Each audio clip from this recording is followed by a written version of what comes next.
Topik kita pada sesi hari ini adalah work-life balance. Istilah yang sudah sering kita dengar dan belakangan ini semakin sering dibahas sehubungan dengan mental health issue. Setiap orang memiliki work-life balance yang berbeda-beda. Bagaimana cara mengukurnya? Dan apa kaitannya dengan konsep work-life integration? Sesi hari ini akan berlangsung 1,5 jam dan seperti biasanya akan ada tambahan 30 menit untuk membahas pertanyaan dari Bapak Ibu semuanya. Agar sesi ini berjalan, hari ini tidak ada ya? Yang ini Kak, karena ini forum Metamind. Oke, khusus untuk hari ini berarti akan berlangsung 1,5 jam tepat tanpa tambahan waktu 30 menit. Nah, agar sesi ini berjalan dengan baik dan tentunya memberikan manfaat buat kita semua, maka saya ajak Bapak dan Ibu semuanya untuk bersama-sama menyepakati beberapa hal. Yang pertama adalah video on, agar kita dapat terhubung satu dengan yang lainnya. Yang kedua adalah microphone mute selama sesi, kecuali pada saat giliran bertanya. Dan nomor 3, bila ada pertanyaan dari Bapak Ibu, maka silakan manfaatkan fitur raise hand yang ada pada Zoom. Saya akan bantu untuk melihat dan peserta yang raise hand pertama akan mendapatkan kesempatan untuk bertanya, kemudian dilanjut dengan peserta berikutnya. Dan Bapak Ibu semua juga boleh memanfaatkan fitur kolom chat untuk menuliskan pertanyaan. Kembali lagi saya akan bantu Bapak dan Ibu untuk membacakan pertanyaan-pertanyaan dari Bapak dan Ibu semuanya. Nah, kita akan segera mulai.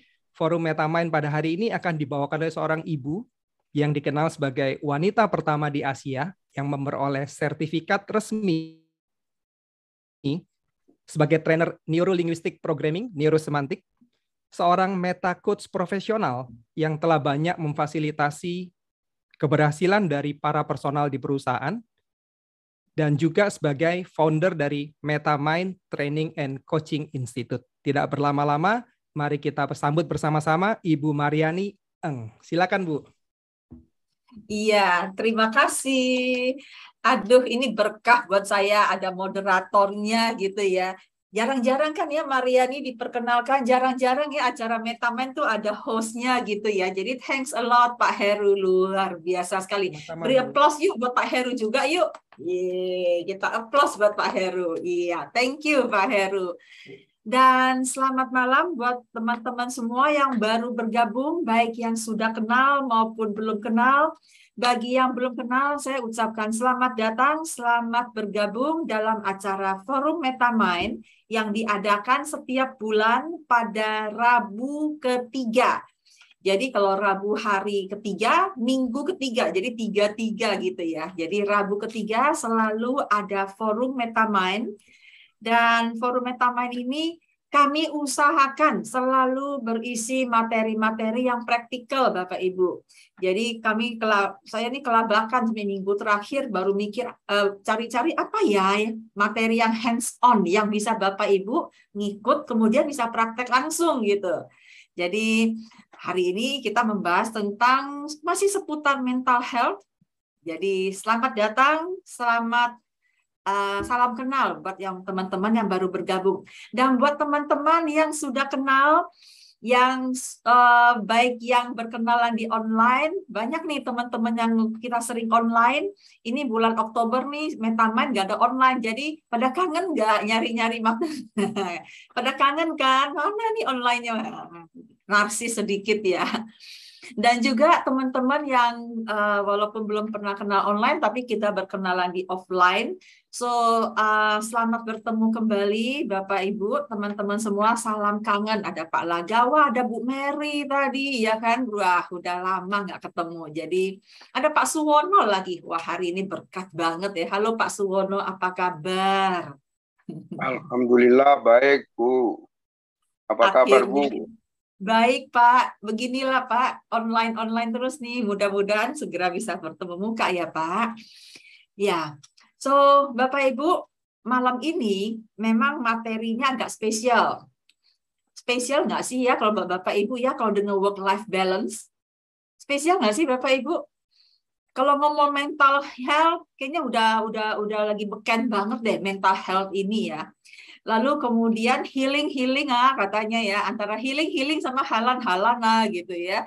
Jadi kayaknya mental health itu sesuatu banget gitu. saya ngaku dosa dulu nih. Setahun lalu atau mungkin 1,5 tahun lalu, kalau orang ngomong mental health, saya langsung bilang terapi gitu ya, terapi gitu. Tapi kemudian rekan-rekan saya, para coach itu mereka menangani mental health. Saya tanya, beneran mental health di coach? Rupanya mental health itu sekarang sudah bergeser.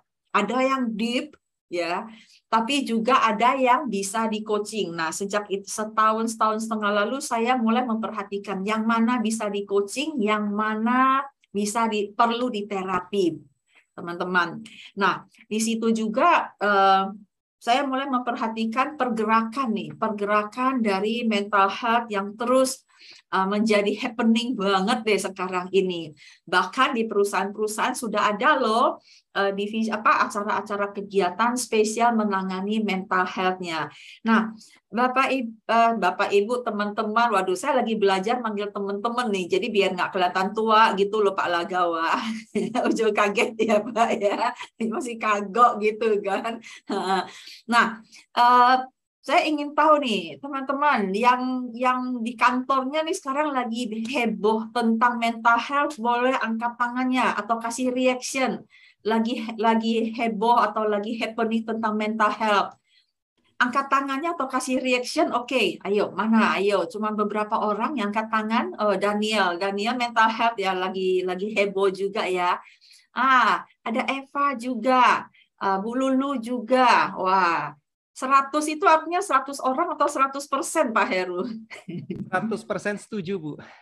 100% setuju ya. 100% setuju.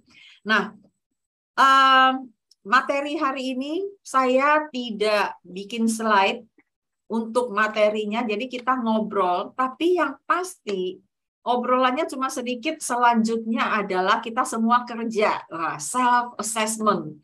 Seperti janji saya tadi, bahwa saya ingin hands-on. Forum Metaman itu ingin bersih materi-materi yang hands-on. Sehingga hari ini kita hanya sedikit membahas tentang latar belakang mental health dan work-life balance. Selanjutnya, teman-teman perlu assessment atas work-life balance masing-masing. Dan kepada seluruh peserta, saya ingatkan untuk membawa kertas dan pulpen. Bapak Ibu sudah siapkan kertas? Mana dong lihat kertasnya? Sudah ada? Oke. Alat tulisnya sudah ada? Ini nggak bisa pakai, nggak tahu deh kalau ada yang pakai iPad ya monggo. Tapi intinya perlu sediakan alat tulis, pulpen doang percuma kalau nggak ada alat kertasnya. Kertas doang percuma gitu ya kalau nggak ada pulpennya. Dan nanti ya saya udah lihat Bu Rani, sip.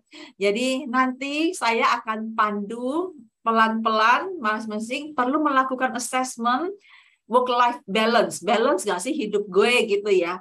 Work life, kerja, hidup, balance nggak sih? Nah, kalau nggak balance, bolehlah ngaku ada gangguan mental health, terus nanti minta izin bos mau healing gitu ya. Jadi kita akan lakukan itu hari ini selama sampai jam 9 malam nanti. So, Bapak Ibu, kita siap untuk mulai? Di sini ada 55 orang, berarti sudah ada 3 layar. Wah, yang layar belakangnya pada off cam. Jadi saya anggap sudah siap semua di belakangnya ya.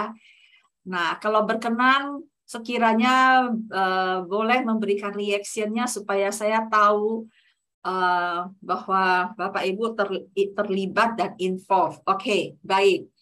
Bapak Ibu, teman-teman, wah salah lagi, teman-teman gitu ya. Lagi berusaha memanggil teman-teman nih Tante Tika.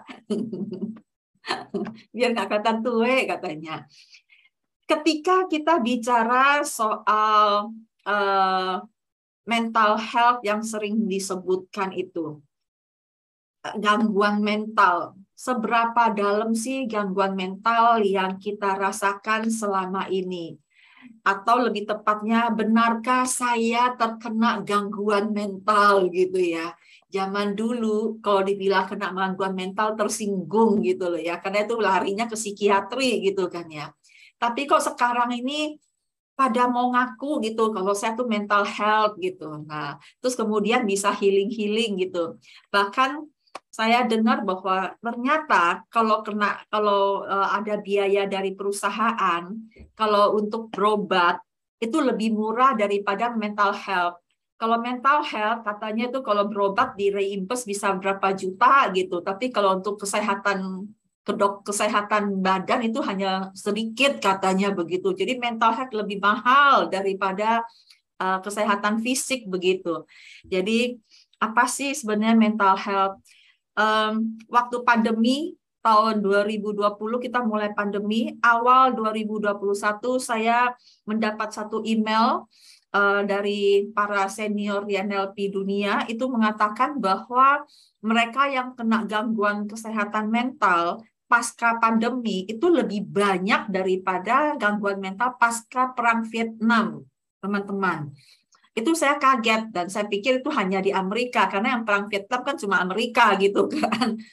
Dan saya masih berpikir itu ranahnya terapi. Namun ternyata semakin meluas, bahkan sekarang saya dapat beberapa klien yang terang-terangan mengatakan bahwa tolong coaching tim saya mental health. Terang-terangan. Dan kemudian bahkan sampai ke region yang cukup ini ya, cukup bukan hanya lokal tapi Asia Pasifik dan juga worldwide ya. Itu sekarang udah terang-terangan mengatakan bahwa mereka perlu coaching, mereka perlu bimbingan tentang mental health yang lalu saya katakan sebagai mental wellness. Nah, jangan dibilang health dong ya, wellness gitu ya, kesejahteraan mental.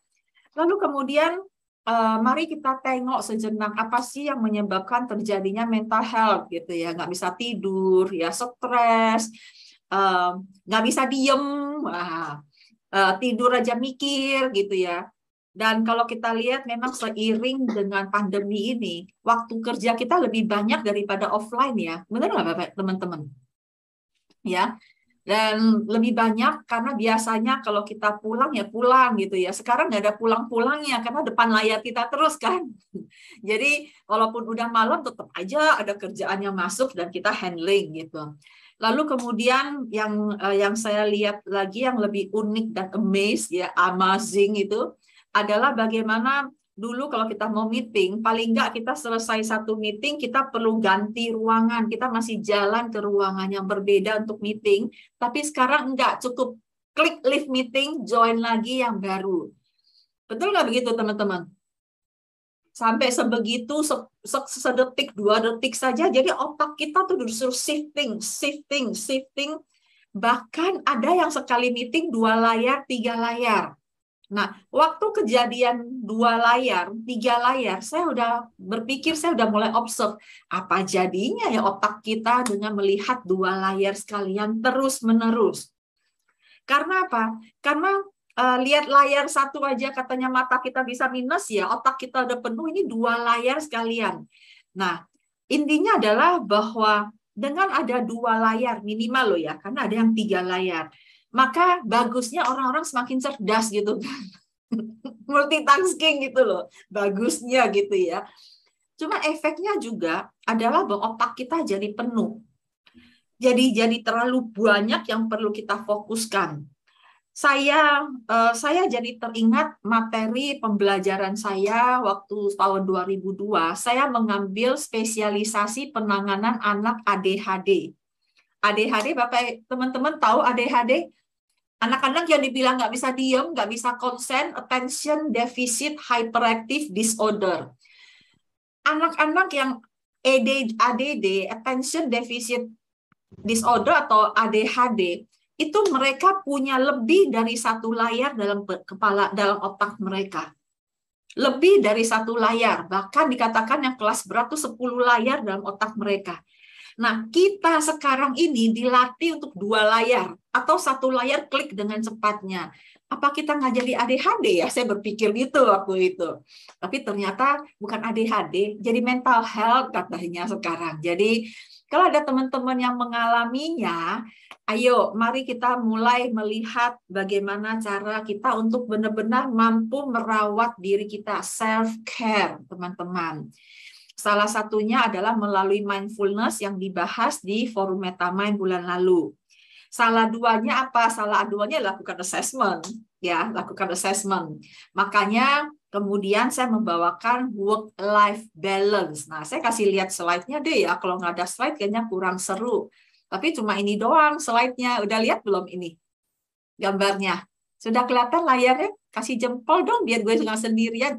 Kenapa jadi lari? Salah pindahin. Oke, nah udah lihat ya. So, work-life balance.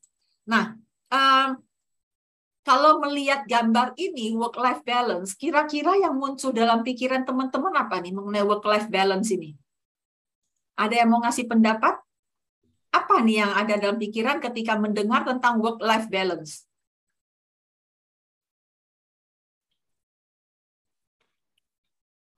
Nggak ada angkat tangan ya Pak Heru ya? Kalau gitu, oh ada Bu Dewi. Nah, Bu Dewi, ayo bantu saya. Terima kasih banget. Apa itu work-life balance, Bu Dewi? Iya, selamat malam sebelumnya Bu Mariani. Maaf nih, nggak open cam, baru pulang banget. Oke.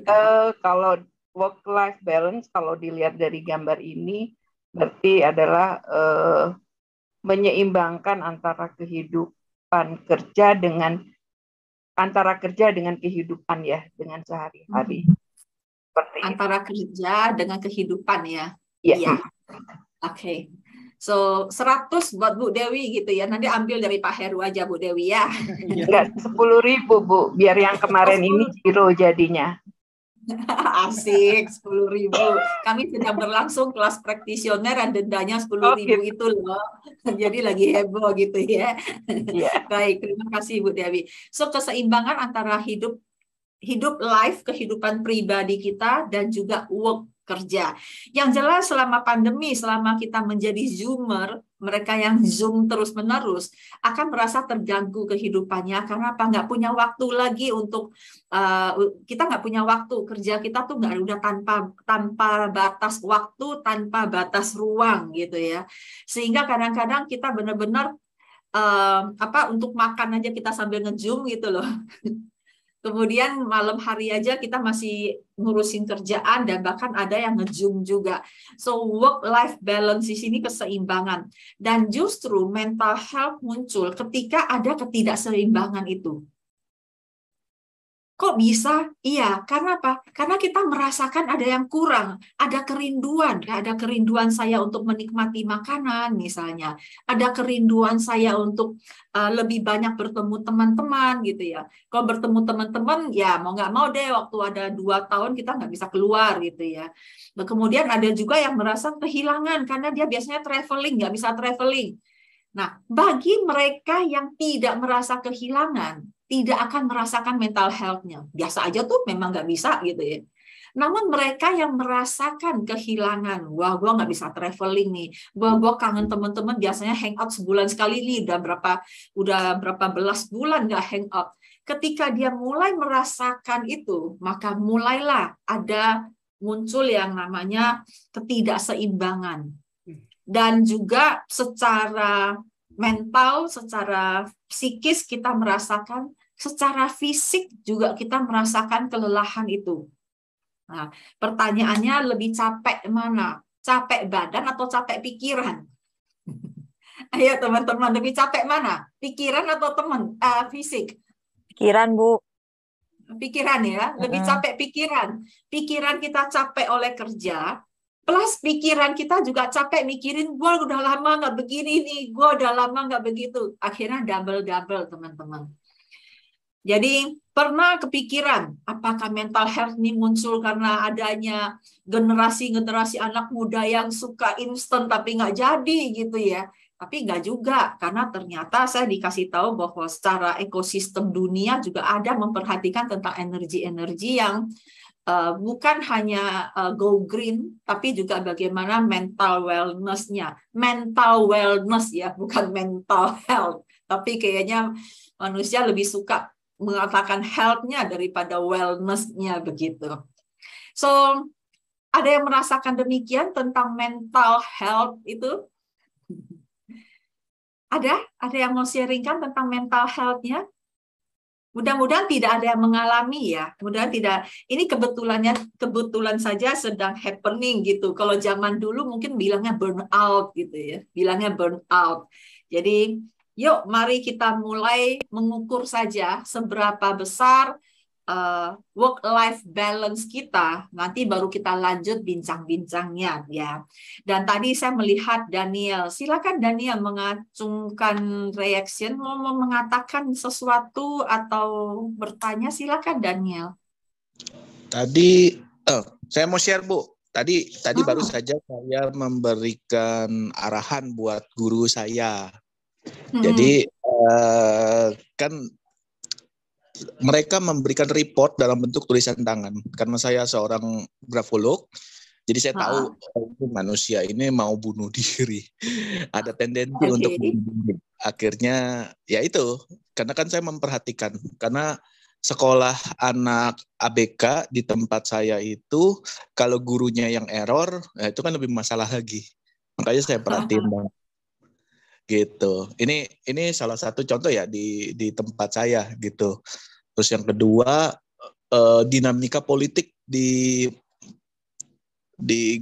guru-guru itu juga kan menjadi perhatian saya di situ, karena leader yang sakit jiwa, yang ada problem dengan neurosisnya dia pasti bikin ulah gitu loh.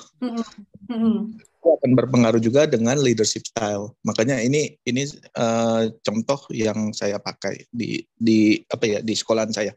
Itu sih yang saya sharing, Bu. Oke, dan ada kaitannya dengan work-life balance yang mau kamu sampaikan, Dan? Work-life balance-nya kalau menurut saya nggak akan balance. Nggak akan balance gitu ya. Baiklah. Kalau saya nggak akan balance. Ya, gitu sih, Bu. Baik, thank you Dan, thank you. Baik, teman-teman, saya akan lanjut tentang bagaimana. Kalau tadi adalah pengantarnya tentang work-life balance antara ada dan tiada, yang jelas pasti larinya selalu ke psikis karena namanya aja mental gitu ya. Nah, teman-teman, saya tidak banyak bahas teori, tapi saya ingin mengajak teman-teman untuk mulai mengukur self-assessment tentang mental health masing-masing, tentang work-life balance masing-masing, teman-teman. Nah, apa yang akan saya pakai untuk mengukur ini adalah sederhana yang sering disebut sebagai the wheel of life, roda untuk mengukur kehidupan. Ada yang pernah familiar dengan roda atau lingkaran? Ya, lingkaran untuk mengukur. Dan biasanya lingkaran ini dibagi 8. Nah, awal mulanya the wheel of life ini saya pelajari tahun 2006 waktu saya mengambil coach di San Francisco. Itu adalah ICF coach, waktu itu NLP coach. Dan the life namanya the wheel of life ini adalah assessment untuk mulai coaching waktu itu. Jadi kita disuruh mengisi 8 aspek kehidupan kita, lalu dari 8 aspek ini lalu kita ngasih skor. Nah, setelah kita ngasih skor, lalu kita mulai melihat aspek yang mana yang kita merasa kurang. Dan aspek inilah yang kemudian akan di-coaching untuk keseimbangan hidupnya. Makanya tahun 2006 waktu saya belajar sudah ada yang namanya life wheel balance waktu itu. Jadi waktu itu masih belum heboh-hebohnya mental health, yang ada cuma burnout gitu. Tahun 2006. Lalu beberapa tahun kemudian saya sempat melihat dan pelajari juga ternyata roda yang dipakai bukan hanya 1, tapi 2 roda. 2 roda ini adalah tentang 2 aspek penting dalam kehidupan kita, yaitu yang satu adalah life, yang satu adalah work. Jadi kalau tadi adalah 8 aspek dalam kehidupan, lalu nanti dibuat lagi 8 aspek dalam pekerjaan. Nah, kemudian kita ngasih nilai dan dua lingkaran ini akan diibaratkan seperti roda sepeda. Bapak, teman-teman pernah naik sepeda? Kalau naik sepeda, rodanya bulat kan ya? Bulat atau bundar? Bundar ya Pak Heru ya? Bulat, Bu. Bulat, kalau bulat bola katanya. Nah, yang jelas rodanya muter. Dan kalau kita balance, maka ini dua-duanya sepeda akan berjalan dengan baik.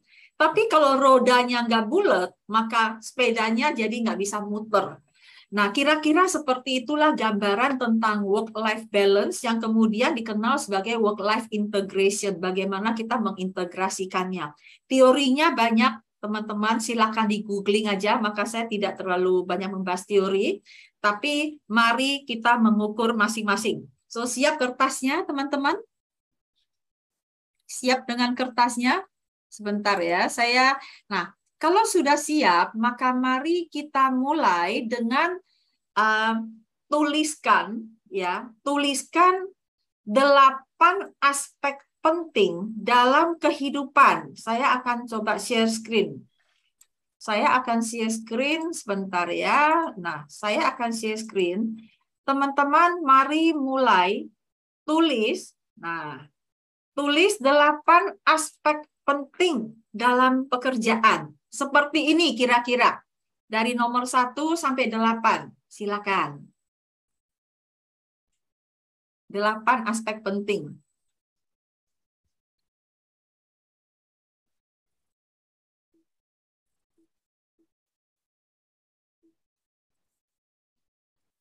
Tadi pagi saya iseng, saya tanya teman saya, apa 8 aspek penting? Dia bilang trust, kompetensi, dia nggak bilang gaji, dia bilang kolaborasi, teamwork, tanggung jawab, hak saya. Gue bilang ada hak, ada tanggung jawab. Iya, tanggung jawab. Itu yang kata teman saya. Bagaimana dengan diri masing-masing? 8 aspek penting dalam pekerjaan.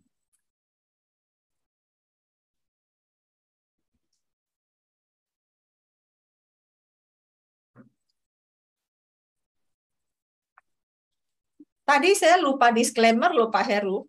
Saya mau disclaimer sekarang. Bahwa sesi ini adalah tentang mengukur, tapi tidak memberikan solusi ya. Oh iya. Hanya mengukur saja. Kalau solusi itu perlu di-coach. Tapi paling nggak kan sudah tahu kan. Udah tahu nanti tinggal healing loh. Ya, tapi yang mengukur dulu, mengukur. Sudah 8 aspek. Kalau sudah, sekarang bikin daftar yang berikutnya. 8 aspek penting dalam kehidupan. 8 aspek penting dalam kehidupan.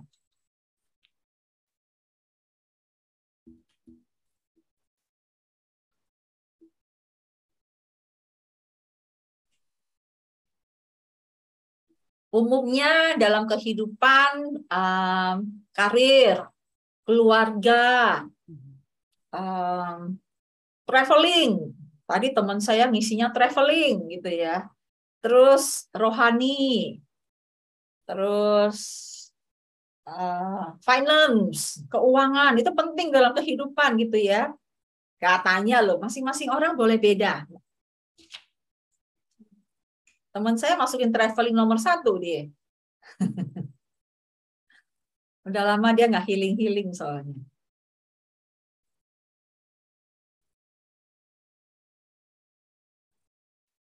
Delapan aspek penting dalam kehidupan. Kalau sudah, kasih tanda ya, supaya saya tahu.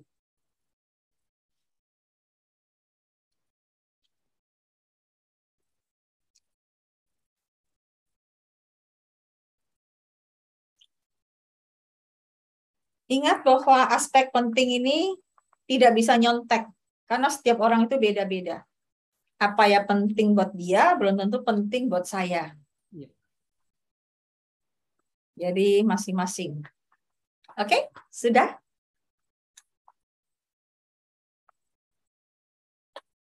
Nah, ini contohnya. Tidak boleh nyontek, tapi kalau bingung boleh lihat.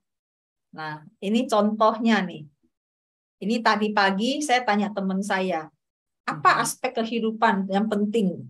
Aspek yang penting dalam kerja.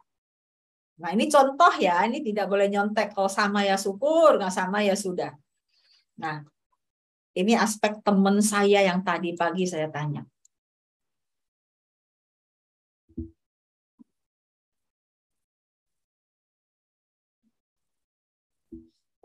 Saya mau nengok tetangga dulu. Layar sebelum berikutnya lagi pada kerja nggak ya?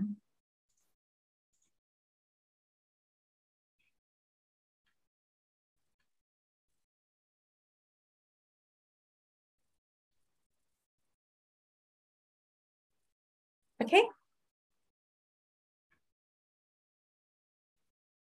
Nah, sudah semuanya?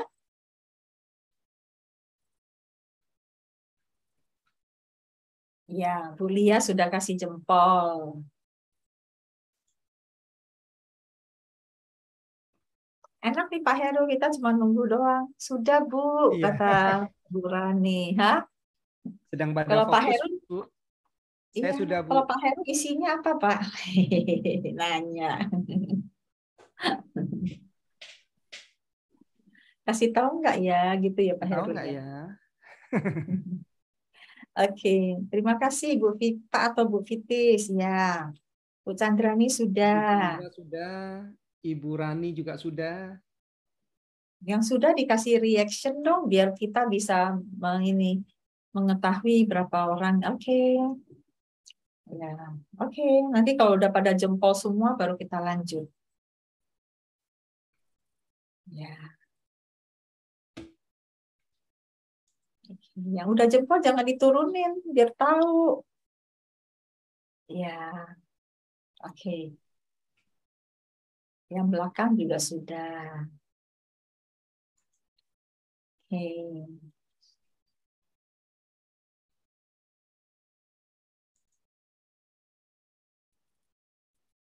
Kalau jempol otomatis turun sendiri, Bu Mar. Oh, otomatis ya? Iya. Kalau angkat tangan, Oh, Tahu. alah. Kalau angkat tangan enggak gitu. ya sekarang ganti angkat tangan Boleh aja. lewat ke Angkat tangan aja deh ya. juga. Iya, angkat tangan aja deh. Waduh, Ya. ketahuan saya nggak ngerti. Kalau begitu saya tuh generasi apa ya Pak Heru ya? Saya baby boomer kali ya. Kolonial yang pasti. Pas Oke. milenial, Bu, lebih tepatnya. Pas milenial ya. Kolonial dong gue. Oke, di layar depan sih udah pada angkat tangan semua ya. Yang di belakang belum. Selesai, kita tungguin dulu Iya. sebentar. Teman-teman di layar kedua masih banyak yang belum selesai rupanya. Kita tunggu sebentar mungkin, Bu ya. Oke.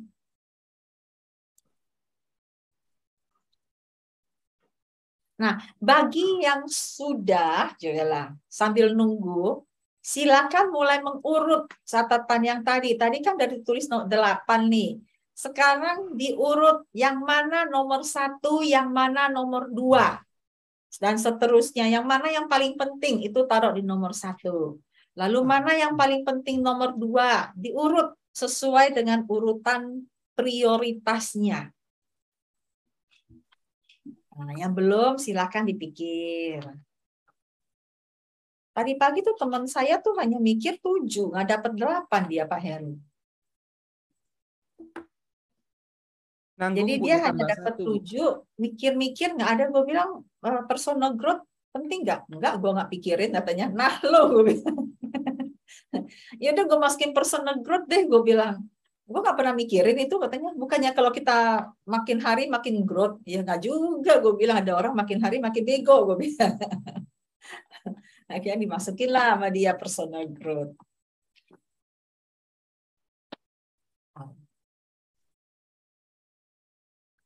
So, bagi yang sudah, silakan mulai menyusun prioritas mana yang lebih penting. Nomor 1 penting, nomor 2. Jadi, semakin ke bawah, hal penting. Nah, urutannya nomor 1 yang paling penting, nomor 2 yang nomor 2 penting.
Oke. Ini ceritanya pada angkat tangan semua nih, angkat tangan yang tadi ya. Kalau yang tadi turunin dong, sekarang kita udah masuk yang berikutnya yuk. Jadi disusun prioritasnya. Nah,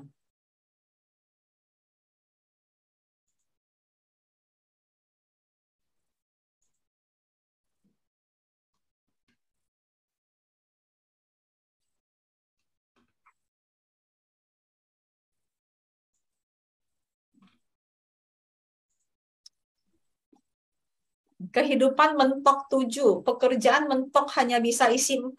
Dipikirin lagi, Pak Roy. Kalau Pak Roy punya apa saja, Pak, yang 4 itu? Sederhana sekali, hanya punya 4. Wah, nggak banyak aspek ya. Nomor 1. Apa saja, Pak Roy?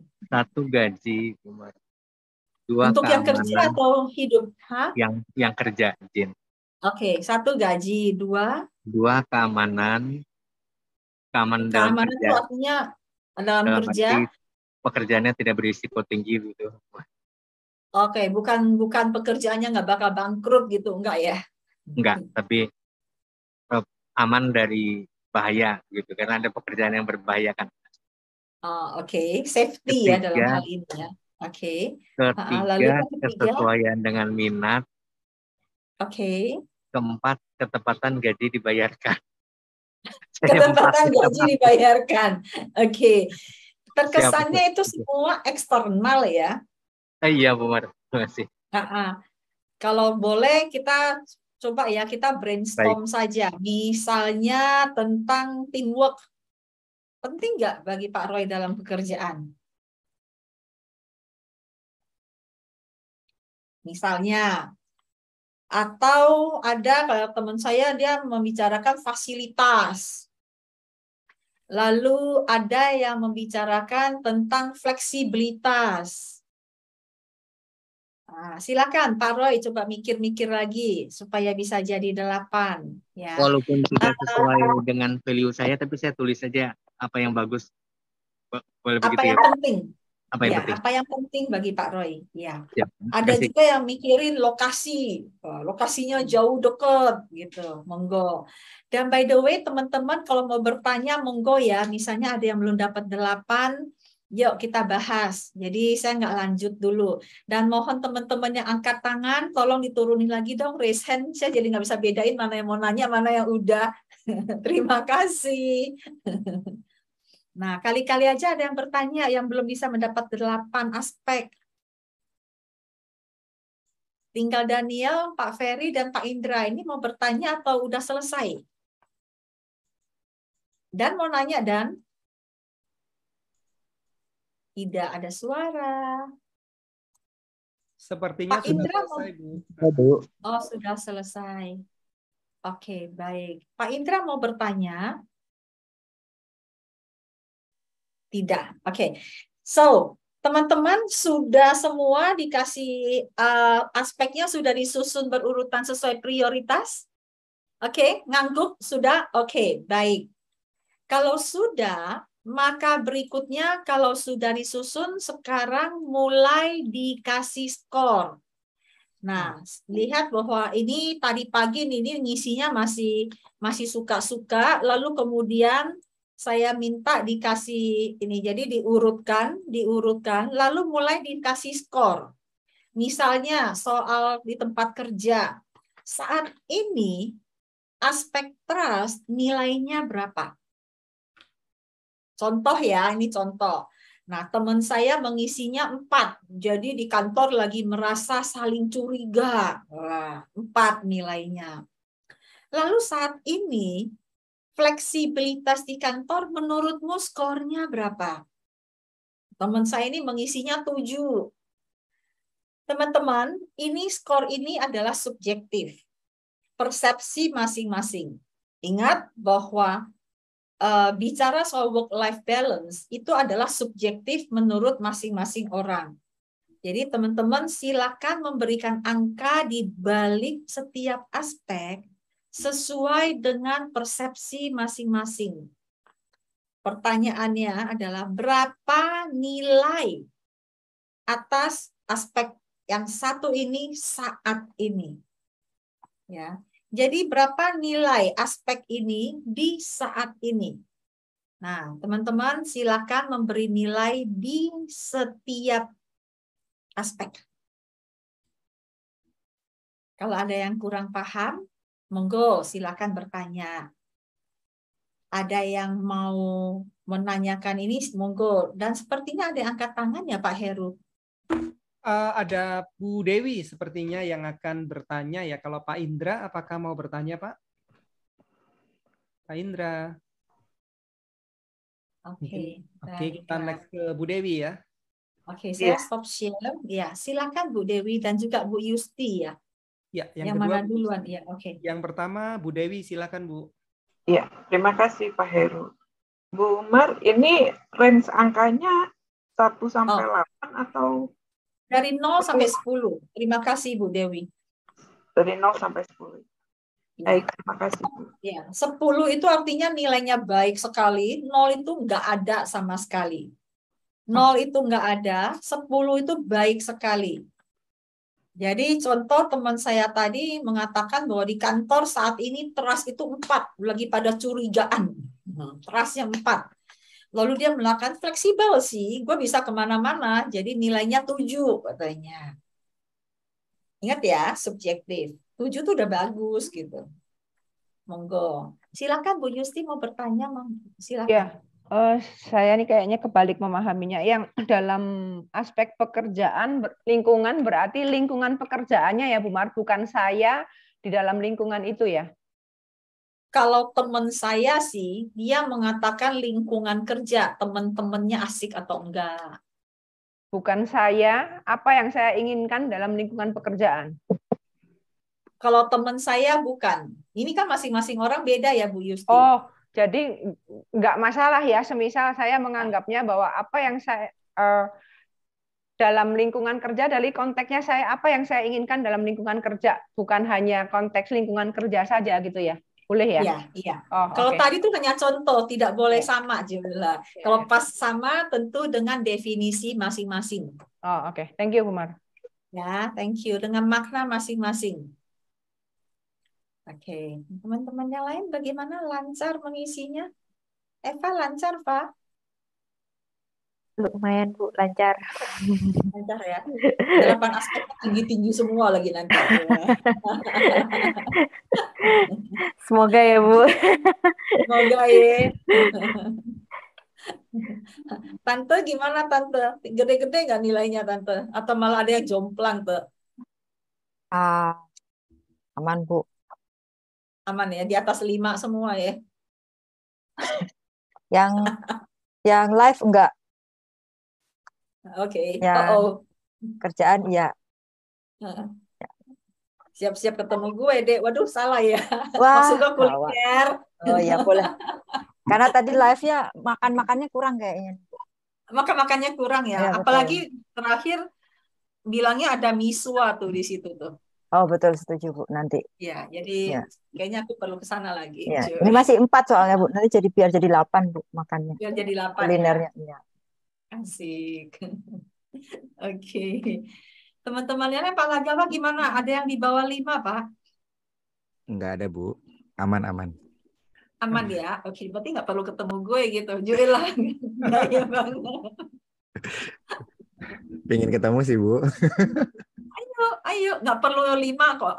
Di atas 5 boleh kok. Kita ngopi-ngopi gitu ya. Asik. Pak Philip mengatakan ada yang di bawah 5. Nah, apa yang di bawah 5, Pak Philip? Ya, izinkan saya bicara ya. Ini ya, silakan. Ya, yang aspek kehidupan, Bu. Nah, saya melihat realitas yang tidak sesuai dengan apa yang seharusnya, karena saya punya patokan. Nah, kalau itu tidak mencapai itu, bahkan diredam atau direpresi gitu ya, itu maka saya kasih nilai 1. Oke, apakah ini, itu? Ya, ini ada iman. Oke. Itu lingkungan saya, itu saya kasih nilai 1, Bu. Oke, yang dikasih nilai itu adalah kalau bicara live, itu adalah iman Bapak sendiri, bukan lingkungan. Oh, salah berarti saya. Ya, Karena kalau bicara live itu adalah saya. Hal penting buat saya apa? Iman. Seiman saya berapa? Nah, itu maksudnya, bukan iman lingkungan. Oh, ya. Karena Berarti tentang diri. ya, nanti saya perbaiki lagi kalau gitu, Bu. Ya. Terima kasih. Baik. Terima kasih. Terima kasih juga Bapak mau sharing, jadi baru ketahuan salah kan. Kalau nggak sharing kita jadi nggak tahu. Jadi teman-teman kalau ada yang ragu-ragu, ayo tanyakan supaya nggak salah gitu. Saya akan ulangi bahwa aspek kerja itu adalah persepsi masing-masing, kasih 8 aspek. Lalu kemudian aspek hidup, 8 aspek itu juga yang penting buat masing-masing. Jadi nggak perlu ngambil yang saya contohkan tadi. Lalu setiap aspek dikasih skor dari 0 sampai 10. 0 itu enggak banget, 10 itu sempurna, bagus gitu ya. Dan itu pun menurut penilaian masing-masing. Kalau kerja adalah aspek yang diharapkan ada dan menurut Bapak Ibu, teman-teman nilainya berapa? Saya berharap ada trust 10 gitu ya. Sekarang cuma ada 4. Itu kata temen gue tadi pagi. Nah, masing-masing berharap seperti apa. Juga hidup. Temen gue pengen banget traveling. Udah 2 tahun nggak bisa traveling. Nah, traveling kecil nilainya ya. Karena itu harapan dia gitu. Buat gue mah kagak. Gue mau udah traveling kemana-mana gitu ya. Kok beda? Nah, takut sih gitu kan. Mau kemana-mana was-was gitu. Jadi, nah, lagi-lagi ini adalah semua subjektif. So, ada yang menuliskan sesuatu nih Pak Heru sepertinya. Oh, Bu Hamsina. Kalau nilainya cenderung tinggi semua, bagaimana? Antara 7 sampai 9. Bagus, berarti nggak perlu ketemu saya, Bu. Ini bercanda loh ya, bercanda. Artinya Pak, Ibu sehat, jadi nggak perlu healing-healing gitu. Aman-aman aja ya. Bukan berarti yang lain nggak sehat ya. Enggak, ini hanya joke aja. Sehat nggak sehat, nanti teman-teman akan melihat dari sepedanya masing-masing. Oke? Ya, sepedanya masing-masing. Pahala gawah juga ya. Amin, sehat gitu. Oke, sudah? Saya lanjut ya. Kalau sudah, maka berikutnya teman-teman ambil kertas putih yang berikutnya lalu bikin lingkaran. Nah, sudah lihat slide saya belum, Ding? Sudah lihat slide saya? Sudah, Pak Bu. Heru sudah lihat slide saya? Sudah ya? Oke. Sudah. Nah, teman-teman, ini udah jadi nih ya. Udah jadi, lalu teman-teman mulailah membuat lingkaran. Yang pertama adalah lingkaran kerja. Bikin seperti ini. Ayo, dibikin dulu seperti ini. 8 bagian ya, Bu ya? Ya, satu lingkaran dibagi 8 bagian.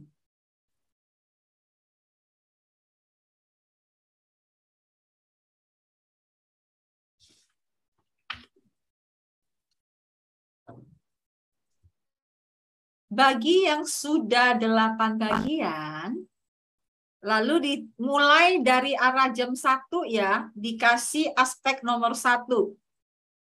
Aspek nomor 1 ditaruh di sini.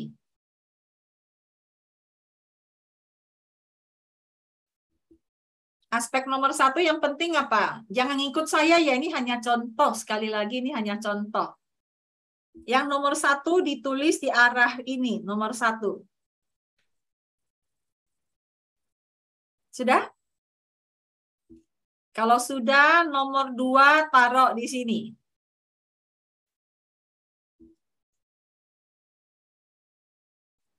Lalu aspek yang nomor 3 taruh di sini. Ini aspek kerja ya.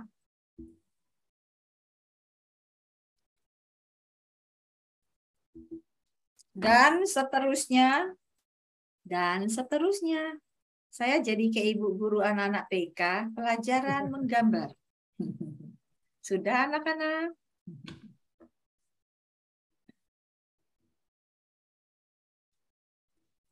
Jadi sekali lagi aspek nomor 1 taruh di sini. Aspek nomor 2 taruh di sini. Nomor 3, nomor 4, nomor 5, 6, 7, 8. Nomor 8 ada di jarum jam 12.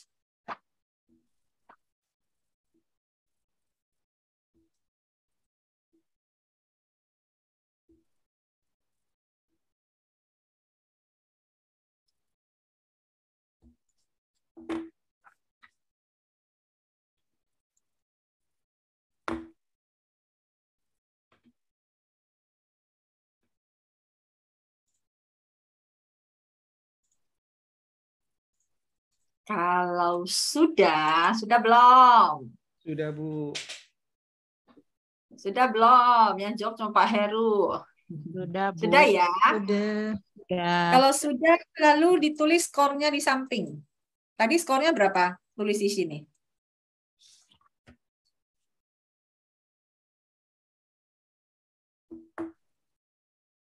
Tulis di samping.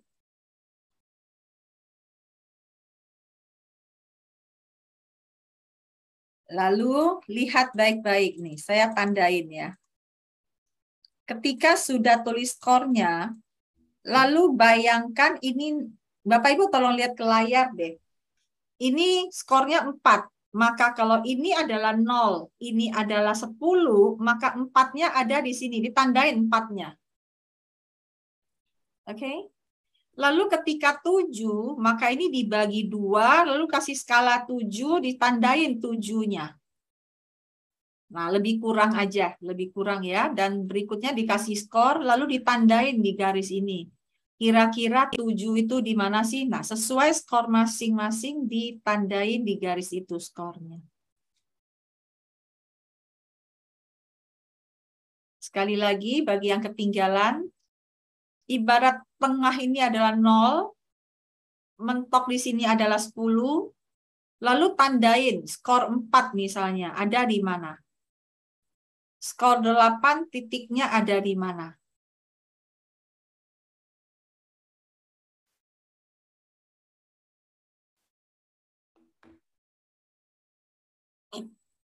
Sudah?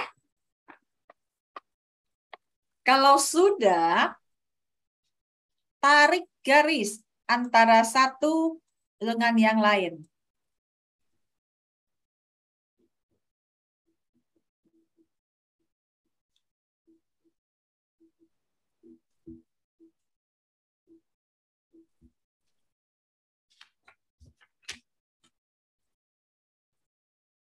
Kalau sudah, nah itulah the wheel of work-nya. Itulah roda kerjanya. Kalau itu roda, kira-kira muternya jomplang atau enggak? Ayo, mari kita ketawa. Rodanya muter enggak? Bu Chandrani enggak kelihatan saya. Kalau yang tadi angka 789 mungkin hanya gomplang gitu ya. Tapi kalau ada yang angkanya 1 begitu gomplang patah asnya kali. Sudah? Oke. Bagi yang sudah, silakan buat roda yang berikutnya, yaitu roda kehidupan. Sama seperti tadi, lingkaran dibagi 8. Nah, bagi 8. Bikin lingkaran berikutnya bagi 8.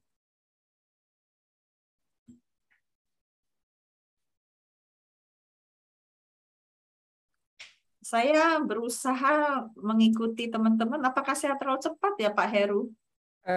Cukup, Bu. Cukup ya. Saya rasa speednya cukup. Oke, terima kasih. Kalau ada yang ketinggalan, ngasih tahu ya. Ada komen dari Bu Rani, rodanya jadi lucu katanya, Bu. Iya, jadi kita udah mental awareness sekarang, tidak perlu healing-healing, lihat rodanya aja ketawa kan, lucu sendiri. Nah, kalau sudah sekarang sama seperti tadi, mana nih pointersnya? Nah, sama seperti tadi, aspek nomor 1 ditaruh di arah jam berapa nih? Jam 1:30. Ya. Lalu aspek 2 ditaruh di arah jam 3. dan seterusnya, sampai kemudian aspek terakhir nomor 8 arah jam 12.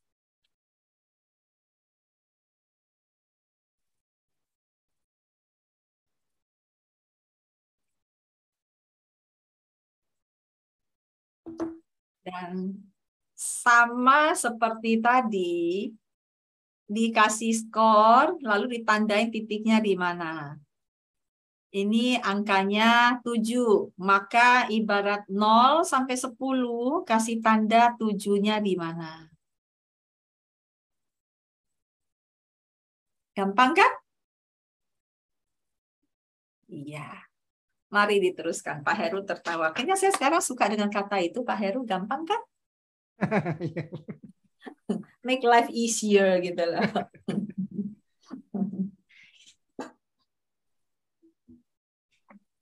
Nah, silakan dikasih titik-titik.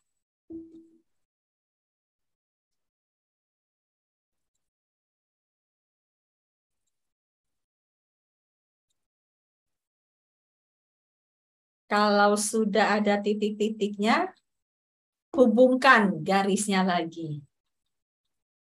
Nah, ini kira-kira rodanya temanku tadi pagi. Wow. Kebaduk ini Bu Mar. Hah? Kebaduk kalau berputar. Ini nggak bisa berputar lagi, begitu sampai di situ kejeglok udah. Kayak love Bu Mar. Kayak love ya? Iya. Hanya tampaknya sepertinya. Ya. Dia sebenarnya hanya punya 7 aspek. Mikir-mikir apa lagi ya dia bilang. Gue bilang lu nggak mikirin personal growth. Apa tuh? Enggak katanya. Seiring dengan kehidupan kita kan kita terus bertumbuh. Gue bilang enggak. Kalau gitu mah training nggak laku. Orang ikut training untuk personal growth. Gue bilang gitu kan. Oh gitu ya. Ya udah masukin deh. Terus nilainya berapa? 1 katanya. Nggak pernah dipikirin dia. Jadilah begitu deh. Bu, boleh lihat contohnya, Bu? Yang ini ada di layar. Oh, kok nggak kelihatan? Masih kelihatan Pak Heru? Masih kelihatan kan ya gambarku ya? Iya. Berapa orang yang gambarnya kayak gitu tuh? Udah nggak muter deh, udah. Ceglok aja udah. Mending rodanya kecil tapi muter ya. Daripada ada satu yang kecil, yang lain gede-gede gitu. Ngejeglok bener-bener. Nah, teman-teman ingat bahwa tadi saya sampaikan dulu tahun 2006 waktu saya belajar coach di San Francisco, saya belajar hanya membuat satu roda, yaitu roda kehidupan. Lalu kami diminta untuk mengakses orang ini ketika dia mengisi, maka dia merasa imbalance-nya di mana. Nah, imbalance ini yang kemudian di-coach. Seperti teman saya, dia merasakan imbalance-nya di personal growth. Sehingga kita perlu meng-coach dia tentang personal growth. Ya, waktu itu tahun 2006, 16 tahun lalu, ilmu terus berkembang. Beberapa tahun kemudian saya lupa judulnya apa, itu gambar sepeda. Dan saya lihat ini masih relevan untuk kita bahas tentang work-life balance, dan terutama dengan yang case sekarang ini tentang mental health, yaitu ketika sepedanya tidak balance. Menariknya teman-teman, ketika saya membahas ini dengan teman saya tanya, gimana ketika lu lihat roda ini? Biasa aja buat gue katanya. Lah, tapi kan roda lu ngejeglok. Nggak penting soalnya buat gue personal growth katanya. Karena saya menaruhnya, bagi dia nggak ada, dia hanya punya 7 katanya. Sama, bahwa kita semuanya subjektif, bermasalah buat dia, belum tentu bermasalah buat saya. Makanya mental health itu sangat tergantung dari siapa yang mengalaminya. Ya, siapa yang mengalaminya. Ketika kita semuanya adalah orang-orang yang kolonial ya, yang baby boomer, yang Gen X gitu ya, akan bilang ini hanya generasi Gen Z aja kerjaan mereka, yang katanya generasi, katanya begitu. Tapi apakah demikian? Saya kira kita yang tua-tua yang gen Y juga merasakan kok kelelahan fisik itu ada, kelelahan psikis itu ada, terutama dengan Zoom yang terus-menerus. Ya, jadi lagi-lagi ini tentang penilaian pribadi. Oke, sudah semuanya? Bu, boleh bertanya, Bu? Ya, silakan. Saya akan stop share dulu sebelum kita lanjut ya. Ada yang mau bertanya? Silakan. Siapakah gerangan? Ya, Philips. Oke, Philips. gimana Pak Philips? Wajahnya mana? Aku lagi melihat Pak Philips. Ini Pak yang... Philips boleh tolong reaction supaya saya tahu. Ya, sebentar, Bu. Oh, ini Pak Philips Onggo Wijaya. Silakan Ya. Pak Philips. Itu wajahnya dong, Pak. Dia kenalan, Pak. Oh ya, boleh, Bu. Sebentar ya, Bu ya. Sebentar. Boleh, Bu. Saya ini baru berpakaian rumah sih, Bu. Oh, ya udah sambil ngobrol. Nggak apa-apa, Bu. Bu. Oke, sudah kenal, Bu ya?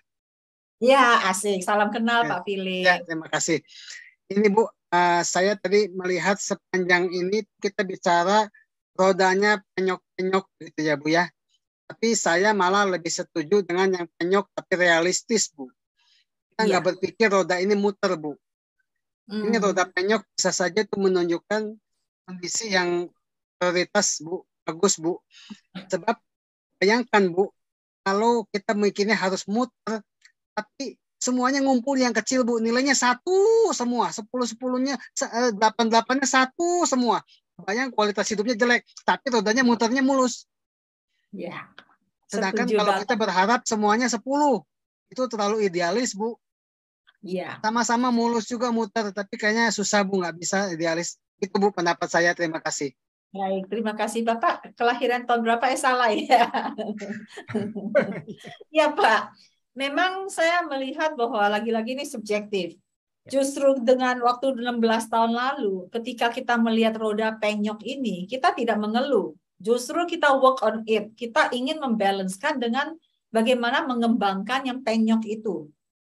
Ya, mengembangkan yang penyok itu. Bukan mengatakan bahwa kita ini lagi sakit atau apa, enggak, tapi kita mengembangkannya gitu. Nah, ceritanya case-nya muncul ketika kita nggak sadar. Nah, kalau kita nggak sadar, kita akan merasakan nggak balance dan masalah timbul ketika kita mempermasalahkannya. Ketika kita merasa nggak balance, terus kita pikirin, lalu kita ratapi, itu akan menjadi jatuh ketimpa tangga.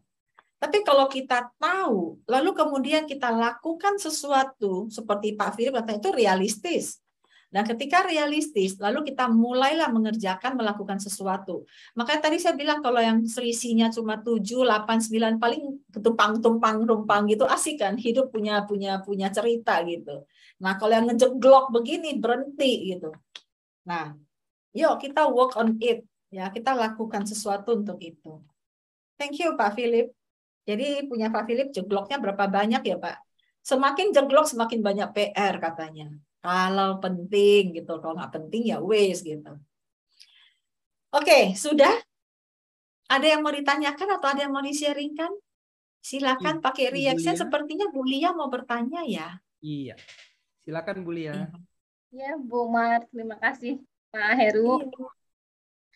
Ya Bu, Masya Allah, malam ini dapat hal yang begitu berharga, langsung praktis begitu Bu, yang saya dapatkan dari Bu Mariani. Terima kasih nih atas kerendahan hatinya untuk berbagi sebelumnya. Sami-sami Bu Lia. Nah, Bu Mar, ini tadi kan diawali dengan work life balance ya, kemudian antara kehidupan kerja dengan kemudian kehidupan pribadi. Nah, tadi saya agak terjebak dengan ketika kita memberi angka, terus kemudian saya akumulasi, Bu. Terus yang kehidupan pribadi juga saya akumulasi. Nah, hasil akumulasinya lebih tinggi yang work, yang kerja. Terus kemudian, nah tadi saya agak berpersepsi, saya pikir, wah nanti mau lihat angkanya gitu ya. Misalkan, oh yang ini angkanya 54, yang ini 51. Oh berarti kamu perlu kemudian menaikkan angka kehidupanmu, pribadimu untuk kemudian membalanskan. Saya pikir tadi ke sana arahnya, ternyata lain lagi nih, keren banget. Saya jadi kena prank rasanya. Kena prank ya. Itu tadi tuh sampai gini Bu, ini yang angka lebih besar di work ini, kemudian dia menjadi berat ke bawah atau dia kemudian maksudnya itu ke atas begitu. Tadi sempat saya penasaran di situ.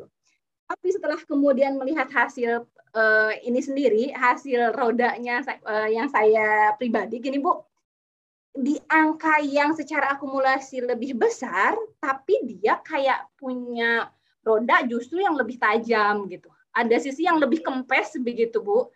Tapi yang saya pribadi nilai kehidupan, angkanya secara akumulasi lebih kecil. Tapi dia rodanya lebih lumayan nggak terlalu nggak terlalu ada yang tajam lah begitu, seperti itu. Jadi berpikir, oh belum tentu juga ya nilai akumulasi itu kemudian akan membuat bahwa dia sudah lebih bagus dibandingkan kehidupan pribadimu gitu. Saya jadi berpikirnya gini. Kemudian kesimpulannya seperti kemudian menggambarkan oke, kalau berarti bolanya lingkarannya lebih bulat berarti lebih mulus begitu. Kalau yang ini begitu kayak lingkaran. Saya sarankan jangan disimpulkan dulu Bu, karena kita masih ada slide berikutnya. Oke, ya. Oke, kita lanjut slide berikutnya dulu ya. Thank you Bu Lia. Oke, so teman-teman sambil ngobrol saya berasumsi semua sudah selesai. Nah, sekarang lihat ke layar saya dulu. Ojo digambar dulu. Lihat saya, lihat tatap mata saya. Salah ya Pak Heru. Lihat layarnya. Nah, tahu sepeda teman-teman? Ya, Bu. Sepeda kan rodanya 2 ya. Nah, kalau ada rodanya 2, yang depan teman-teman mau taruh roda apa? Roda kerja atau roda hidup? Roda hidup. Roda kehidupan. Roda hidup, kehidupan. Oke. Tapi lucunya, teman-teman googling. Selalu di depan itu work. Belakang itu life. Googling aja lihat. Makanya dibilang work-life balance, nggak pernah bilang life-work balance. Dan saya terus mikir apa alasan di depan. Karena fokus kita kebanyakan di kerja. Kita jarang perhatikan kehidupan kita. Ya, silakan multitafsir, monggo. Tapi yang saya mau ajak teman-teman lakukan sekarang, tadi kan punya 2 roda ya, work sama life kan. Lalu sekarang ibarat ada stang sepeda, ada tang stang ya, driver itulah kemudinya lah. Lalu taruh 1 roda di depan, taruh 1 roda di belakang.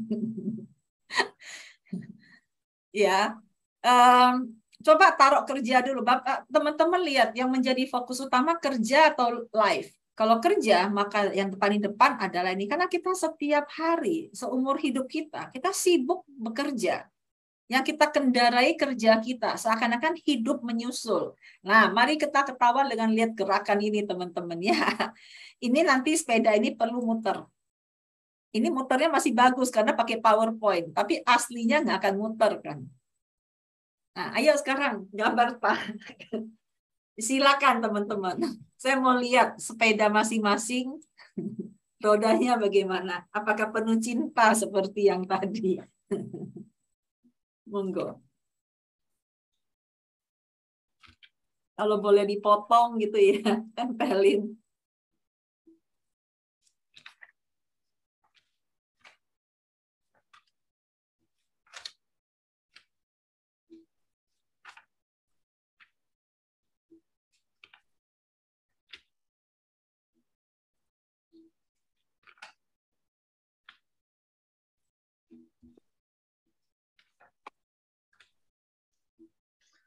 Bu mau tanya Bu. Ya, Philips lagi ya, Philips. Pak Philips. Ya, silakan Pak Philips. Ya. Ibu, kalau kita di-push untuk meningkatkan skornya, misalnya sampai 10 Bu, untuk semua aspek dalam kehidupan, lalu semuanya 10 dalam aspek kerjaan, itu tuh apa nggak overload Bu? Kita berusaha untuk maksimal di semua aspek. Capek Bu. Mendingan juga 5-5-5, tapi semua terlayani Ibu secara proporsional. Bagaimana Bu? Terima kasih. Ya, Pak Philip, ini adalah assessment masing-masing, dan saya tidak tahu apakah ini akan menjadi push masing-masing atau tidak. Seperti tadi bahwa disclaimer-nya ini hanya assessment doang, tidak ada solusi. Jadi solusi masing-masing. Apa yang kita push pasti tidak akan bagus. Apapun yang di-push. Bahkan kalau dalam training saya, setiap kali ngomong kata harus tuh kena denda 10.000, Pak Philip. Karena sifatnya adalah push, pressure. Nah, adapun gambar ini adalah untuk mengukur saja. Ketika mengukur, nilai 10 adalah makna yang kita berikan itu 10. Kenyataannya mungkin 10 bagi saya hanya 8 bagi Pak Heru misalnya. Tiap orang beda-beda. Namun yang jelas 10 itu adalah harapan semua orang, termasuk diri masing-masing. Ya, makanya ini subjektif sih. Kalau Pak Philip, bukan Pak Philip lah, ada orang yang mengatakan saya nggak pernah mau ngasih angka 10 karena angka 10 itu angka sempurna. Silakan, maka 9 angka paling tinggi. Berarti kita berharap jadi 9. Semuanya kita ingin berharap jadi 9. Imbalance, ketidakseimbangan muncul ketika ada yang tidak sesuai harapan kita. Dan kemudian terus kita pikirkan. Maka kalau dibilang push, sebenarnya push itu dari internal, bukan dari eksternal. Begitu Pak Philip. Sebagai coach, kami tidak akan melakukan push. Kalau di di NLP coach waktu tahun 2006 saya belajar, ya. Itu NLP coach, itu ketika kami lakukan assessment, kami tanya ke klien, dari 8 aspek ini dengan nilai-nilai demikian, yang mana yang dirimu ingin seimbangkan? Kita tanya, belum tentu yang nomor 1. Contoh saja teman saya yang tadi pagi, ini yang nilainya 1 nih, yang warna kuning, yang tentang personal growth, bagi dia nggak penting tuh. Kalau dia klien saya, belum tentu dia mau coach itu. Kenapa? Nggak penting dia bilang. Jadi, walaupun dia bilang 1, tapi kepentingan dia. Nah, imbalance muncul karena persepsi kita bahwa itu kurang. Makanya kita ngasih nilai 1. Penting nggak? Mudah-mudahan itu menjawab Pak Philip sih, Pak. Ya, ini bukan nilai-nilai yang harus menjadi 10 semua, enggak. Tapi saat kita berikan skor, kita sudah memberikan benchmark-nya, harapan kita berapa. Mudah-mudahan menjawab Pak Philip. Dan juga, ya bagaimana Pak Philip? Apakah Bu, cocok Pak Philip? Terima kasih Bu. Jadi kita memang sesuai kebutuhan ya Bu ya. Jadi biar saja rodanya tidak berjalan mulus Bu ya. Yang penting itu porsi yang ingin kita capai gitu Bu. Jadi nggak bisa dituntut rodanya harus berjalan enak Bu. Oke, baik. Nah, mungkin saya akan merefreshnya begini Pak Philip. Pak Philip berharap setiap aspek itu nilainya berapa yang paling tinggi. Kalau yang Pak Philip berharap nilainya paling tinggi 8, dan kalau Pak Philip sudah puas dengan yang sekarang, maka nilai itu adalah 8. Nggak ada nilai 10, semuanya 8. Jadi ini nilai kepuasan diri sih Pak. Saya berharap 8. Sekarang udah puas ya, udah 8. Jangan ditulis 5. Kalau ditulis 5, berarti saya masih merasa di bawah harapan. Ingat bahwa emosi muncul karena beda harapan dengan kenyataan. Kalau saya berharap 10, tapi menurut saya, ingat assessment-nya kan saya yang assessment. Saya berharap 10, tapi menurut saya sekarang hanya 7. Berarti kan ada perasaan kecewa atau ada perasaan masih belum berhasil apapun. Nah, kalau ada perasaan itu dan banyak aspek yang tidak terpenuhi, maka kita akan imbalance, teman-teman. Dan kalau terlalu banyak imbalance, apalagi sebuah sepeda tidak bisa berjalan, kita stagnan. Kalau kita pikirkan, kemudian kita terus memaksa diri bekerja secara fisik dalam rangka memenuhi kebutuhan psikis, disitulah burnout terjadi, teman-teman. Atau istilah sekarang mungkin yang disebut sebagai mental health. Ya, Bu. Jadi sekali lagi, ya. Ada yang saya tangkap ini Bu, pesannya itu kalau kendaraan itu motor itu setel pelek Bu ya. Style pelek dibuat kita itu menjadi puas, berapapun nilainya, ya ada idealismenya, tapi realistisnya ya supaya kita tenang, kita harus puas, Bu. Jadi supaya bisa puas, bisa nerimo, itulah kita tuh berusaha memukul pelek kita supaya jadi mulus gitu, Bu. Jangan Bagaimana, dipukul Bu? lah, Pak. Jangan dipukul. Dan assessment ini tidak ada faktanya. Yang ada adalah persepsi kita. Ya. Ya, persepsi kita yang memberikan nilai mau 5 atau mau 8 itu persepsi kita. Karena secara fakta mengukurnya pakai apa? Nggak ada. Ini adalah semua persepsi, dan ketika bicara mental itu adalah psikis dan realita internal kita sebenarnya. Kita semua ada realita internal masing-masing. Dan gambaran sepeda ini, rodanya adalah gambaran dari realita internal masing-masing. So, terima kasih Pak Philip dan teman-teman sudah gambar. Ya, sudah gambar rodanya. Umar, baik, ada satu pertanyaan. Ya, silakan. Saya akan bacakan dari chat dari Bapak atau teman ya, dari Bapak atau Ibu Anyan. Bumar, apakah Anyan, hasil diagram ya dipengaruhi usia kerja dan gender? Iya. Terima kasih Pak Anyan. Yes, Pak Anyan, jawabannya iya. Ini sangat subjektif banget. Jadi kalau Pak Anyan punya gambar ini, kasih ke istri, atau kasih ke teman kerja, atau kasih ke anak, dia orang akan bilang, enggak gitu apa? Bapak bilang cuma 5, tapi saya lihat Bapak udah 8 kok. Jadi sangat subjektif menurut orang. Makanya ini disebut self-assessment. Jadi yang meng-assess yang tahu nilainya. Kalau ditanya temennya bilang belum tentu, enggak begitu. Katanya dari mana lu hitungnya gitu. Gue lihat lu baik-baik aja gitu ya. Sekali lagi ini benar-benar subjektif sehingga dipengaruhi oleh usia kerja dan gender. Tidak ada campur tangan eksternal sama sekali. Terima kasih Pak Anyan. Ya. Oke. So, teman-teman, ketika melihat roda ini, sekali lagi, roda ini mau penyok atau mau bulat, itu semua adalah berdasarkan angka yang diberikan masing-masing. Dan kalau sudah tahu, bukan berarti kita terus mengatakan, wah, gua nggak sehat. Bukan. Tapi gunakanlah ini untuk awareness kita. Awareness, jadi pengetahuan kita. Area mana nih yang perlu saya develop nih? Ya. Paling tidak, hidup ini kan katanya lika-liku, warna-warni. Jadi selisihnya jangan terlalu jomplang. Kalau ada yang jomplang dan teman-teman berani mengatakan, it's okay, nggak penting buat gue, life goes on. Toh ini sebuah persepsi. Ya, tapi jangan bilang bahwa gue imbalance nih, gue mental health nih, gitu ya. Kecuali untuk healing boleh lah, gitu. Dan kalau sudah melihat roda ini, paling tidak teman-teman tahu area to develop-nya, lalu kemudian teman-teman tahu apa yang perlu dilakukan. Ini adalah integrasi work-life balance-nya.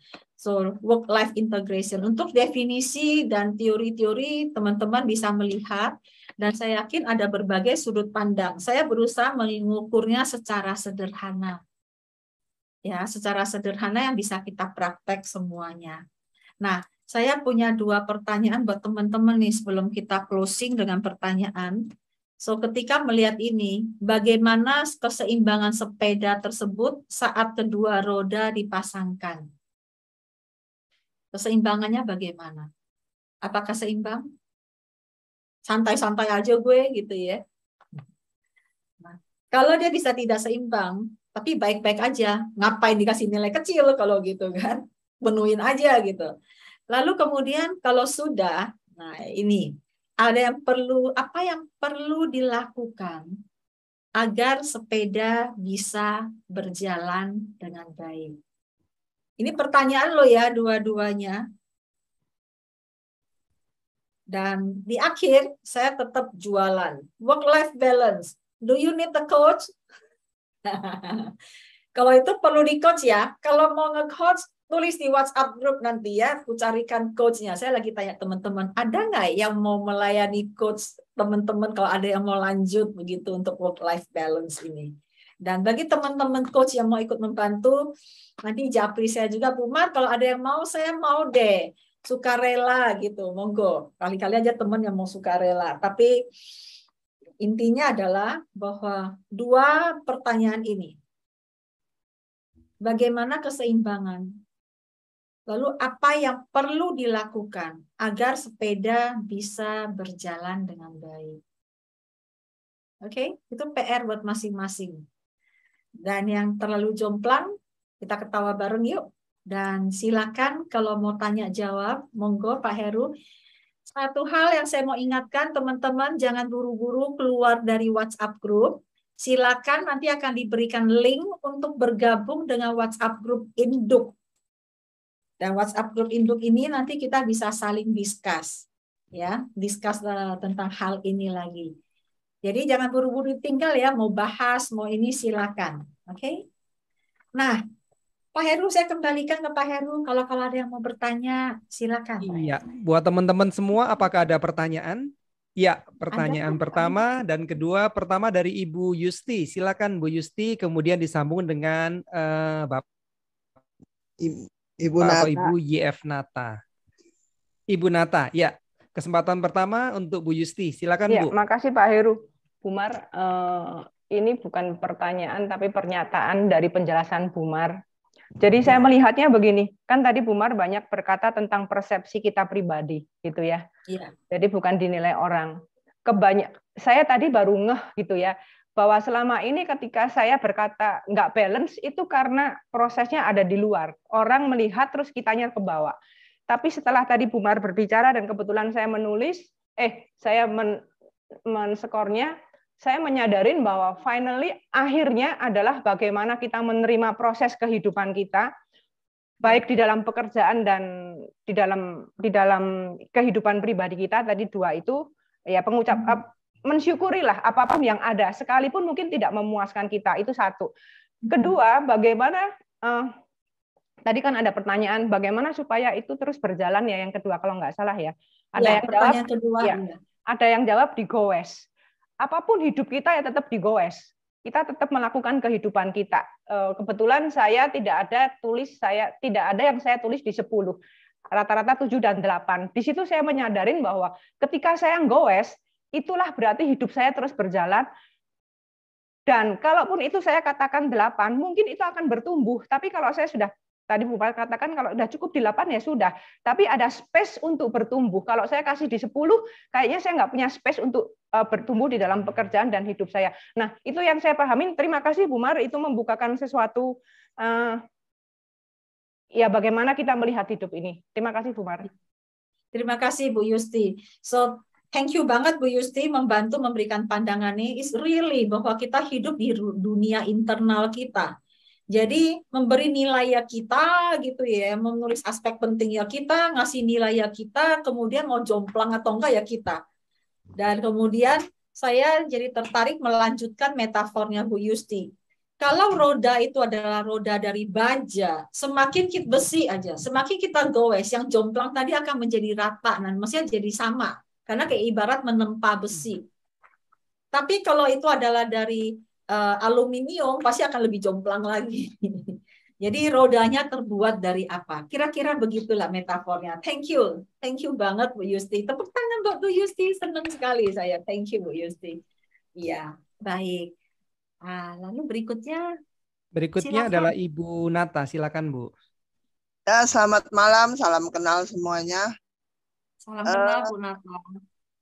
Saya nggak bertanya sih, cuman mau sedikit sharing aja, sedikit sharing atau mengomentari atau menanggapi Ibu Mar tadi di awal sekali itu membicarakan tentang ADHD, menyinggung sedikit tentang ADHD. Kebanyakan memang mengatakan bahwa ADHD itu defisit gitu ya, attention deficit gitu ya. Kalau saya, menurut saya ADHD itu attention dial to the highest dimension. Baik. Udah, Attention daya to the highest apa tadi? dimension. Dimension. Jadi perhatiannya itu ke dimensi yang jauh lebih tinggi. Jadi kalau misalnya sekarang ini kok kita ADHD misalnya gitu ya, bisa zoom sekali 3, itu kan sebenarnya bukannya defisit, malah ke highest dimensi kan. Baik. Terima kasih, Bu Nata. Terima kasih. Ya, itu aja sih. Ya, terima kasih. Ya. Okay. Bahkan di neurosemantics, Michael Hall mengatakan mereka bukan attention deficit, tapi mereka intention deficit. Karena begitu banyak TV di dalam diri mereka nggak tahu intensinya mau fokus yang mana. Maka mereka perlu diajarkan untuk fokus. Itu juga yang saya pelajari ketika menterapi. Dulu ya, sekarang saya sudah nggak terapi mereka yang gangguan ADHD. Thank you banget, Bu Nata. Jadi aku akan ingat attention highest dimension. Baik, thank you. Ya, karena beberapa anak yang saya perhatikan ADHD itu ternyata memang mereka tuh tidak defisit, attentionnya tidak defisit, tapi memang sedang kondisi dial ke dimensi yang jauh lebih tinggi, sementara mereka masih usianya masih muda, sehingga belum bisa untuk mengendalikan diri. Itu aja sih. Baik, ya terima kasih Bu Nata. Kemungkinan ya itulah kalau dari pengalaman. Oke. Ya, terima kasih. Sama-sama. Oke, Bu Mar, waktunya tinggal 2 menit. Masih ada 1 pertanyaan di kolom chat. Saya bacakan sebagai pertanyaan terakhir mungkin Bu Mar ya. Dari Ibu Arista Nur Istikasari. Bu mau bertanya, kalau nilainya 0, tetapi saya membutuhkan aspek tersebut, bagaimana ya Bu? Baik, terima kasih. Dan sambil lihat chat, saya ada lihat Pak Lagawa di sini. Digoes Bu, supaya bisa jalan. Perlu tenaga yang besar ya Pak, goesnya ya Pak. Atau pastikan besinya bagus rodanya. Jadi biar muter lagi, nggak penyok ya. Oke. Dan untuk Bu Arista, kalau itu 0 dan itu membutuhkan aspek tersebut, boleh saya tahu bagaimana istilahnya membutuhkan ya? Karena kalau kecil, kalau ditulis berarti kita butuh gitu loh. Semuanya butuh kan, cuma aspek itu 0 ya Bu. Boleh saya bicara langsung dengan Bu Arista, masih di sini orangnya? Masih Bu. Maaf ya Bu, nggak boleh saya tahu. Lagi berantakan. Nggak apa-apa ya. Iya Bu. Iya Bu, jadi di sini ada satu aspek, saya sebutin aja ya Bu. Iya. Jadi di sini saya sebut aspeknya adalah pasangan, tapi kondisinya sedang tidak punya. Kalaupun ada kandidat, nilainya memang belum ada nilainya gitu Bu. Oke. Harapannya berapa nilainya supaya bisa rata? Pengennya sih 8 Bu. Oke, baik. Kalau gitu apa yang Bu Arista perlukan supaya bisa menjadi 8? Mungkin harus ada usaha dari lawannya dulu Bu. Dari lawan. Ini cari pasangan atau cari lawan? Ayo. Cari pasangan atau cari lawan? Cari kawan kan ya Bu Arista? Maaf Bu, putus. Iya, saya bercanda ya Bu Arista. Baik, karena itu 0, lalu Bu Arista perlu 8. Mari kita naikkan, jangan langsung ke 8 deh. Dari 0 ke 1 dulu. Apa yang Bu Arista perlukan supaya dari 0 menjadi 1? Sejauh ini sih teman bicara yang sefrekuensi kayak Bu. Oke, contoh misalnya mulailah bergaul keluar. Bu Arista keluar nggak atau hanya kerja melulu?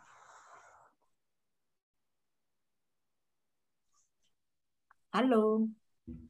Waduh, salah nanya gue jadi hang dia. Jadi freeze.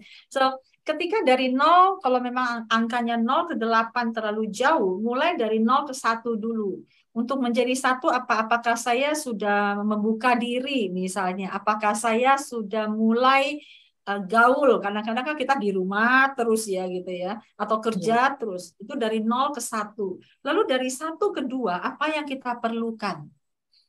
Ya, atau mau sekaligus dari 0 ke 2, 2 ke 4, dan akhirnya menjadi 8. Dan itu semua perlu realistis langkah-langkahnya.